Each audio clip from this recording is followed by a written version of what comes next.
President Trump finally did it. He declared a national emergency in order to use billions of dollars of taxpayer money that was not approved by Congress, for the wall that he campaigned on saying Mexico was going to pay for. There's a lot of layers of bad and potentially illegal in that statement, and the American people know it. Fewer than 4 in 10 voters, 39%, support Trump's declaration, a Politico Morning Consult poll shows.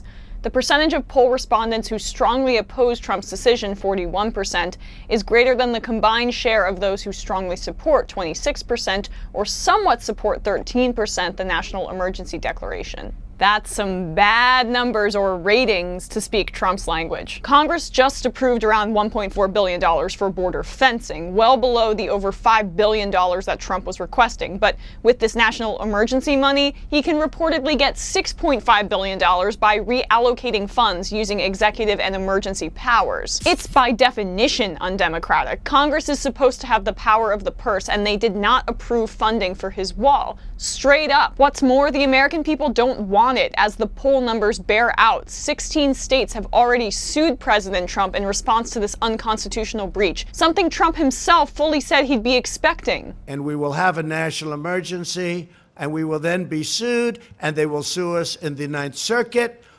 even though it shouldn't be there.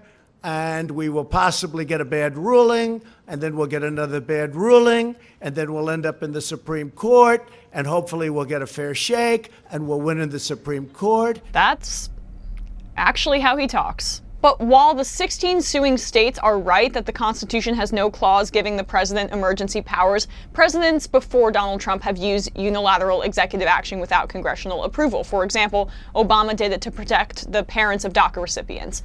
There's precedent, but it's not technically constitutional, especially when there is no national emergency at the border, which even the conservative Cato Institute has acknowledged. And Forbes writes, experts estimate that between 445 and 600 homicides, not multiple thousands as claimed, were killed by undocumented immigrants in 2018. Studies also show that they are not more likely than US-born individuals to commit homicide. So what about if there's an actual national emergency? How about an international emergency? How will Trump and his allies react then, say if President Bernie Sanders or President Elizabeth Warren decides to, without congressional approval, snatch money from the Pentagon budget, as Trump is doing now, to fight climate change? Because that's an actual emergency. A 2019 Defense Department report stated the effects of a changing climate are a national security issue with potential impacts to Department of Defense, DoD, or the department missions, operational plans, and installations. Sounds like an emergency to me. Or how about the fact that nearly half of the US population lives near a shoreline and sea levels continue to rise, or the scientific fact that climate change increases heat-related illnesses,